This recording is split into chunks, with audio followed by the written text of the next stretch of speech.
Grab your favorite beverage. It's time for Porch Therapy with Edward Dino and Keith Villery.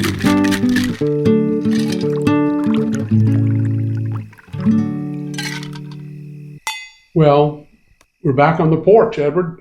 Yeah, it's great to be here. It is good. You know, I wanted to talk a little bit about a porch podcast. You know, we've been doing this for years, and we've been calling it Porch Therapy. Right. Come over, afternoon, favorite beverage, watch the sunset, whatever. But when I started looking to try to name this, I saw a lot of therapy, porch therapy, front porch, back porch. And I didn't want to get into any kind of copyright infringement. No, or malpractice. Yeah, exactly. So a porch podcast was born. And, you know, we've had 3. This is our 4th in a series. We don't know how long it'll take. We're pretty much amateurs at this. But we're hoping that somebody's listening out there. Yeah. You know, and that, of course, as you got the word too, we've gotten word that there are listeners in France. And in fact, we're rated number 110 out of all United States political podcasts in France. How amazing is that? Well, consider we can't speak French. It's pretty damn good. And no, I do think probably both of us come from old-line French heritage. Yeah, of course. I mean, you a direct descendant of the Creole Paul Revere. And, that's right, in Louisiana. Yeah, and I go back that far myself on my mom's side. So I like the fact that we have some French followers, and we're going to try to get more information in on that. But I want to mention this. I've always considered the French voter to be infinitely more courageous than the American voter. And I think of Je suis Charlie. Oh, yeah. And how the French took a terrible attack by an immigrant against the freedom of the press, and turned it into a movement of strength and courage and national identity. Well, you know, the French will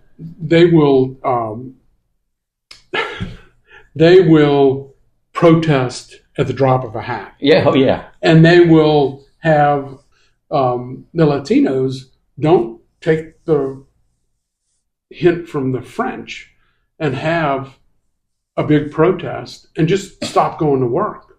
Yeah, that because the French do it all the time with garbage and different things. Yeah, the French, I think, have.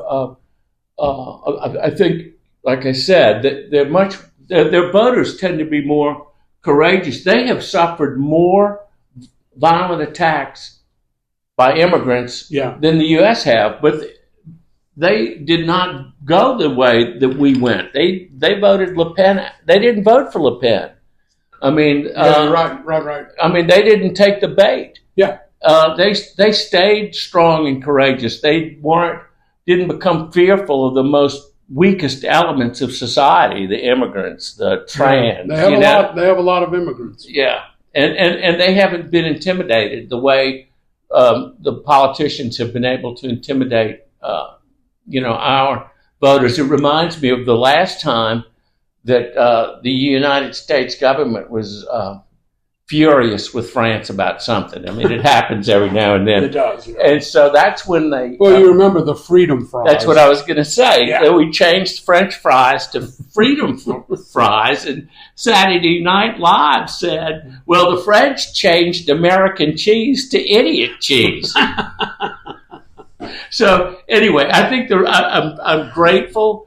I'm grateful for our viewers in France. Absolutely. Keep those cards and letters coming. And what we're going to do is we're going to have next week, which is Bastille Day, we're going to dedicate that to all the illegal prisons that have been set up in the United States and in other countries to put people in America who have been in America in Sudan, into El Salvador, Guantanamo Bay. Yeah, we're going to have... And the alligator Alcatraz. We're going to... we're going to dedicate Bastille Day next week to all of the prisons where all the people have been sent without due process, without a trial, without any type of ability to make their case, that they're in prison. It is amazing what they're doing right now, how they're, dressed up. They didn't want to wear masks with COVID, but now the masks are just covering most of their faces. And it's like, it's okay in the heat, but with COVID, they couldn't breathe. And now they all have masks on. And it's pretty incredible what's happening with all these gulags that they're setting up. I mean, they're saying that, they're serving food with maggots. They're not giving water. They're not letting people take showers. They're sleeping on concrete. It's only going to get worse as these areas get more crowded. They're really not that crowded yet. Right. But the amazing thing is that they can snatch somebody up, put them in these gulag, or put them in these detention centers. There was a lady in Lakeview who was from Iran. She was pulled out of her garden one day and put into a detention facility. Evidently, her neighbors wrote over 200 letters to Steve Scalise, and now she's out. And so it's like, well, what about all these other poor immigrants who don't have people to write 200 letters to the majority leader? It's just unfortunate how they pick and choose, and some people get good things, and other people are just slammed and disappear. Yeah. One of the lessons, at least to me, in that incident that you're talking about, is that clearly there was a mistake made. Either there was a mistake made or Steve Scalise intervened on behalf of a terrorist. One of the other things. And I would rather give Steve Scalise the benefit of the doubt. Yeah, I hope so. But all these people who have tried to get asylum, followed the rules, came all the way through the process. Trump is basically taking immigration law and throwing it in the trash can. And now he's talking about naturalized citizens. What's he going to do with Melania? What's he going to do with her, the chain migration of her family? Mm-hmm. I mean, what is Vance going to do? Is his wife natural born citizen? I don't know. What about Ted Cruz? He wasn't even born here. Yeah. He's an anchor baby. Yeah. And Trump's made an issue of that before. But the point that I was trying to make is that in that case where Scalise intervened, it shows that they are picking up people that have no business being picked up. You're right. Yeah. I mean, and just that one indicates, hell, the fellow that they brought back from El Salvador, they said that it was a mistake. They did. And I'm just astounded that we have a Homeland Security person that didn't understand what due process meant, or didn't understand what habeas corpus. Doesn't know, but she looks good in all these little costumes that she wears. Yeah, so obviously is not familiar with constitutional provision against cruel and unusual punishment either. No. And I just feel like I mentioned in the last podcast, the road to Alligator Alcatraz is going to be paved with trial lawyer billboards because they all have great cases against the government. I cannot imagine that there's not been more lawsuits. I guess one thing is, the person is gone. So how are you going to have a lawsuit? But there are some people, citizens, that they detained and they roughed up in the detention that really need to, I guess it'll be a class action suit one day because there'll be so many. Yeah. Yeah, I think you're right. I think it will be a class action suit. And, it's just going to be a matter of time before this pendulum swings back. Because it's really swinging pretty far. You make a good point, Keith, because that's one of the things that is not being discussed. I think Trump is a result of the pendulum swinging one way for years. And and I myself, I'm passionately moderate. I mean, all I want is for government to work and for people to be treated right. And I don't want government to be viewed as a grandstand to espouse your anger. I just want government to work and to help people. And well, I think everybody can agree that when the deficit and debt gets greater than the economy is growing, that becomes a real problem. And I think we're there now, and it's going to be even more extreme with tariffs and all the things that Trump is doing, that the economy is going to have to slow down. Biden left him the best economy in the world. Yeah. And he's doing pretty much everything to ruin that. I mean, it was interesting that ADP in June, the jobs report came out, and first it was ADP. Now ADP is a processor of payroll, and they said that we lost 33,000 jobs. Mm-hmm. And then a week or so later, the government said, "Oh, we didn't lose jobs. We created 147." Now it's curious that it's 147. Mm-hmm. That 47 number keeps popping up. Mm-hmm. It's on his hats. Mm-hmm. It's on everywhere. And interesting enough, the government said that the reason it went up to 147 was because of teachers. Mm-hmm. Now, if you look at every state, there's a deficit in the numbers of teachers, and that deficit is going way up. Mm-hmm. Teachers are leaving, and now we're getting ready to cut out $6 billion in education funds. Mm-hmm. So, I mean, it's just amazing how the government is manipulating the numbers now. Mm-hmm. So you can't, they lie all the time. Everyone in the cabinet lies. And now they're manipulating the numbers so that nobody can really gauge what is actually happening. Yeah, it's, what we're seeing is undermining the trust in government at every level. And I think my view, it started with the post office. Yeah. When he hired DeJoy. Yeah. Who got rid of so much equipment and did all of that kind of stuff. And you hear today, I mean, people just don't trust the post office. Businesses won't use post office for business communication. People at the post office are saying don't put checks in the mail. Really? And so it's the same thing's going to be is with FEMA. The same thing. It's going to be businesses or services that people have always expected the government to provide are being completely undermined by the Trump administration. Well, and you look at mainly what they're doing is they're privatizing government. Everything. Privatizing prisons. They want to privatize the post office. They want to privatize everything.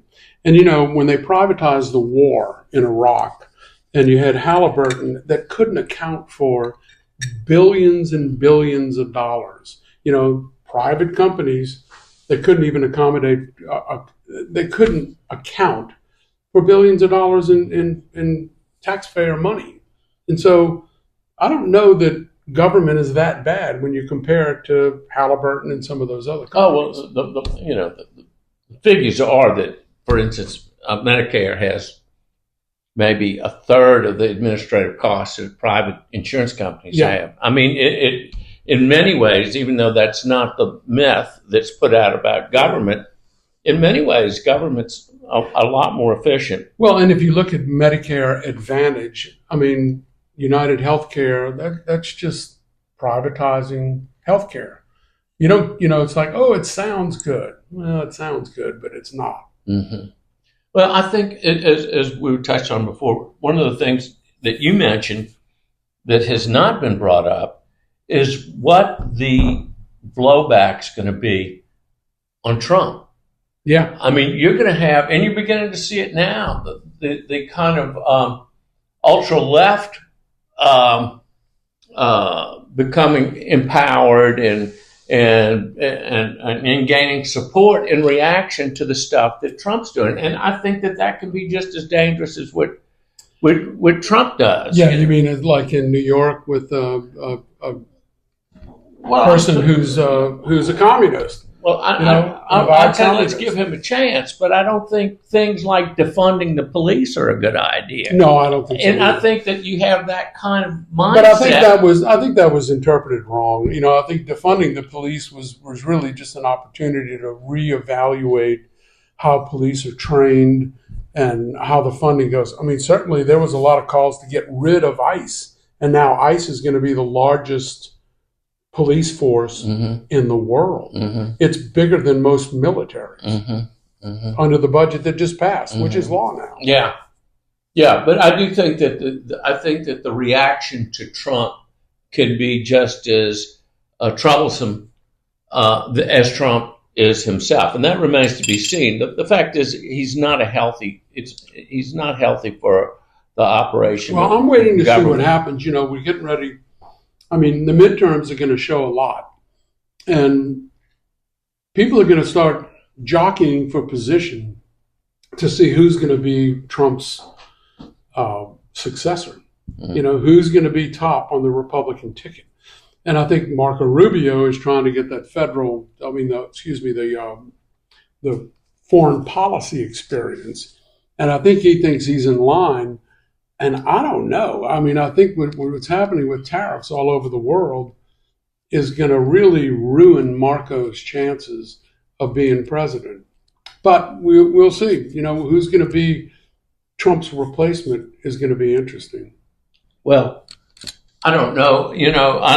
We were talking about who would be the heir apparent to the whole MAGA mob. And it is a mob. Yeah, it's a family. It's a crime family. And the question is it going to be worth it at that time? Are you going to be running away from that, or are you going to be trying to embrace it? I think after the 2026 midterms, it's going to be a shift. Yeah, you would think that there would be the fact that if we have to live with some of the ramifications. Even though I think the big, beautiful bill has been carefully crafted. Boy, isn't that the truth? So you're not going to have the right. You're not going to feel the repercussions of 2 years of Trump until he's on his way out. Yeah, I mean, all that Medicaid stuff doesn't start until after the midterms. Right. But a lot of stuff starts now. All the ICE stuff starts now. Yeah. And the big tax breaks. And the tax breaks. Go on forever. Yeah, and that's forever. Yeah, as opposed to the tax cuts for the tips. Tips and overtime. Overtime, all that stuff. That goes away. Yeah, that's going to go away. But it's a little sweet thing to try to get the midterms. Yeah, I think that it's going to be hard to know whether at that point people are going to be trying to embrace Trump or run away from his legacy. But one of the things that I find, and we were talking about it, discouraging is today the Republican Party is held in higher esteem than the Democratic Party is. It's amazing. Yeah, it is. And I just feel like the Democratic Party, when you stand up for protection of the environment during climate change, when you stand up for health care for people, when the middle class is under assault, when you stand up for workers' rights and unionization and safety for workers, when you stand up for education, and you can't get the support of the people, it's political malpractice. And I think that the Democrats are going to have to. Yeah, political malpractice. Yeah. So I think that we're going to just have to get better at politics. Well, it's interesting that there's a big shift right now from old Democrats to younger Democrats. That there's a lot of talent out there in the Democratic Party. There are a lot of great Democratic governors, and governors do well in presidential elections.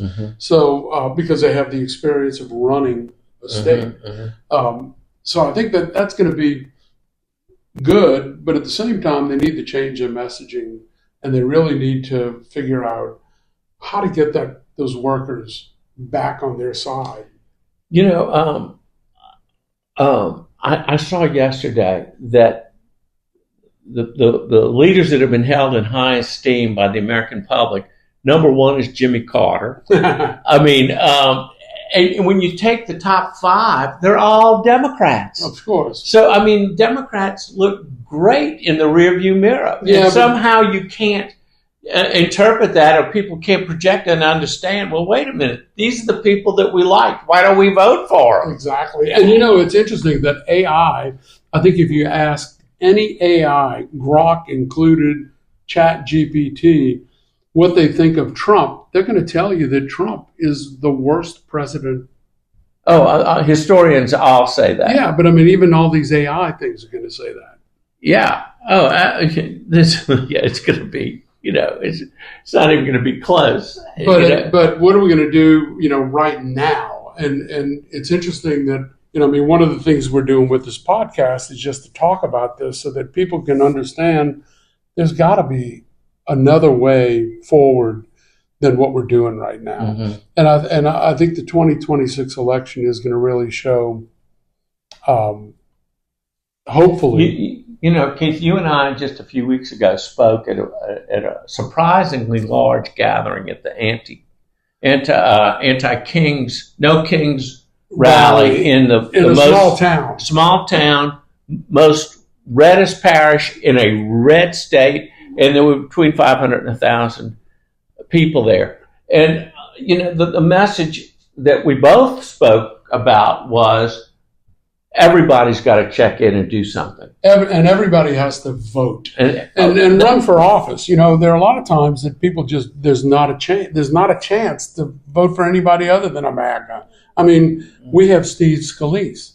He's the worst representative for people. He's right on Trump's agenda, always has been, but we can't, and we fielded Democrats, but he wins 75%. Yeah, and but the point is that I was making is at that event that we spoke, there should have been someone there registering people to vote. Yeah, you're right there. And I think in all of these things, we should be registering people to vote, managing that list, staying in touch with them. Yeah, good point. And that's the kind of, and look, the Democrats used to be masters at that type of thing. But technologically, that we haven't advanced. You think in this last presidential election, Harris outspent Trump. Yeah. Harris's election day program way exceeded the efforts made by Trump. Yep. And, she had people knocking on millions of doors on election day. Oh, no. People don't want anyone knocking on their doors today. They're shooting them. Well, that has happened. But they want to get it on the internet. They want to get it on an email. I mean, the Democratic Party has not kept up with technology. Change. Yeah. So, Edward, what's happening with the Epstein files? I mean, we heard they were on the DOJ's desk, and Pam Bondi was ready to let everybody hear them and see them, and then all of a sudden, whoo, boy, Trump's a little testy with that. Well, Alex Jones was talking about it, and now there's a man I can't believe anyone listens to, right? He's got hundreds of millions of dollars. Unbelievable. For slandering. But now he's broke.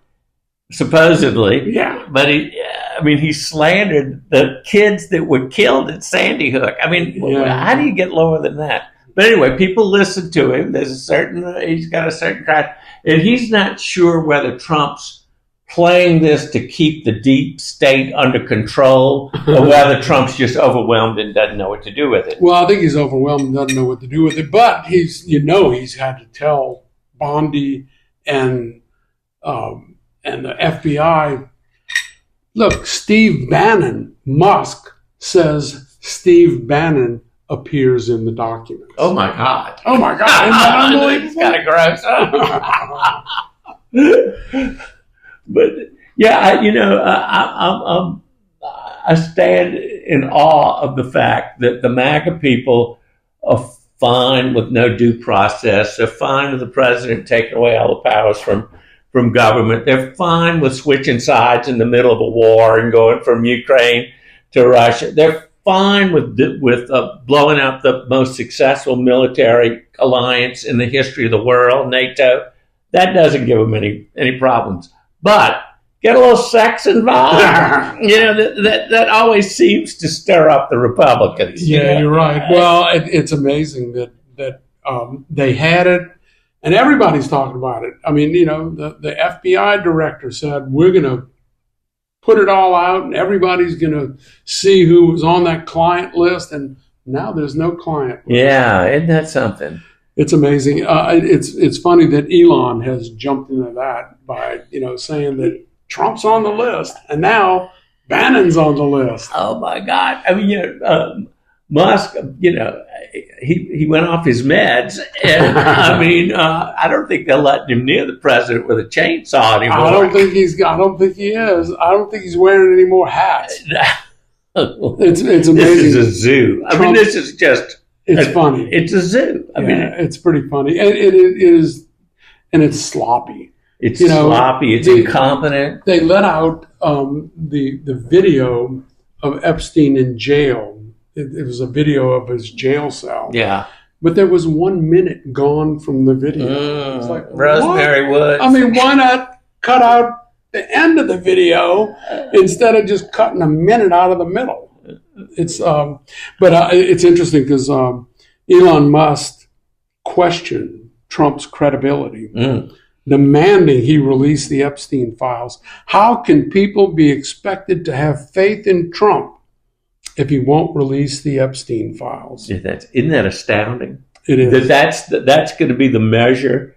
That's the touchstone of whether you have trust in the president is the Epstein files, and not whether you're upholding the Constitution, not whether your word's any good, not whether our allies can trust you, but it's going to be whether you release the Epstein files. It's going to be the real measure. And Trump's question is, are you still talking about Epstein? I think a lot of MAGA are talking about Epstein. I think it's just astounding that this is. Well, and then you look at some of the changes that they've made with regard to Israel. They have Netanyahu comes over and gives Trump his nomination for the Nobel Prize. Bomb Iran on Trump's social. So they're going to give the Nobel Prize to Trump? Eek. Oh, yeah. I mean, yeah, that is a measure of complete disconnect from reality. He wants it so bad, but I don't think he can bribe the Nobel people to give him that prize. Oh, no. I mean, you're going to have a war, or like everyone says, the fact that you have a war criminal putting yourself out there for nominating you for the Nobel Peace Prize. I mean, do you really think that's going to be helpful? Oh, yeah. And Netanyahu, oh, my God, what they're doing in Gaza is really criminal.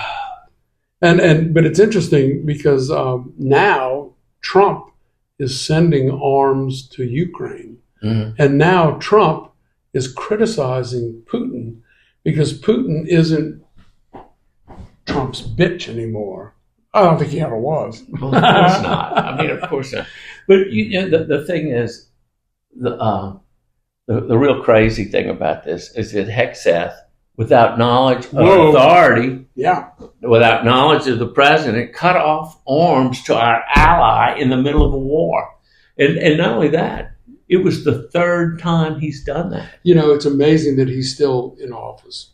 It truly is. And the Republican head of the Armed Services Committee, the first time he did it, said it was just a rookie's mistake. Yeah. Now, what is it the third time he's done it? And you can't help but think about, the fact that, which immediately comes to mind, which may not be fair, but I know he promised he was going to quit drinking. And that's how he got appointed. Yeah. And I'm just thinking they ought to have a breathalyzer outside of his office. Put it in his studio, his little makeup studio. Yeah, the makeup studio I saw. I don't know how Elon missed that. It cost $40,000. It takes a whole lot of makeup to put on a guy to be out against woke stuff. Well, it was you're right, but it was pretty funny how Trump was like he was going to sick Doge on Musk. That it's like back and forth, and it's like it is a reality show soap opera.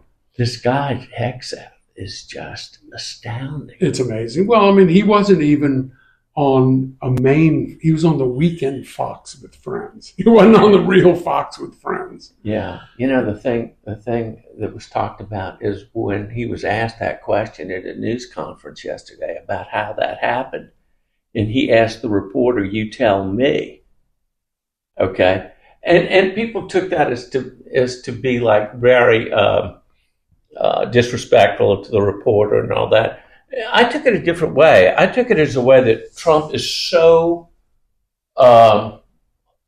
angry about the leaks in the Defense Department that he was basically blurted out, "I suspect you know about it because you got a leak out of the Defense Department, and you probably know more about what's going on there than I do." Exactly. He wasn't told anything by his Secretary of the Defense. And, Trump's got that famous poker face, right? Yeah. Right. Where you just don't know where he's going to come from or what's on his mind. Well, it's easy for him to say he doesn't know, even though, he's in pictures with people. Well, like Epstein. I don't know is such a believable answer for him. Yeah. I mean, it is easy to believe he doesn't know. Well, that is easy. Yeah, you're right. Okay, well, next week is Bastille Day. So we will wear our French berets. We're gonna try to find out, get a better bead on just how overwhelmingly popular we are in France. And maybe if it comes out like it looks, we may have a bottle of Vive Clicquot next week. So anyway, yeah. Okay. Well, until next week, we will see you soon. That beautiful music is Zach Villery. Check him out on Spotify, Apple, YouTube, or wherever you get your music.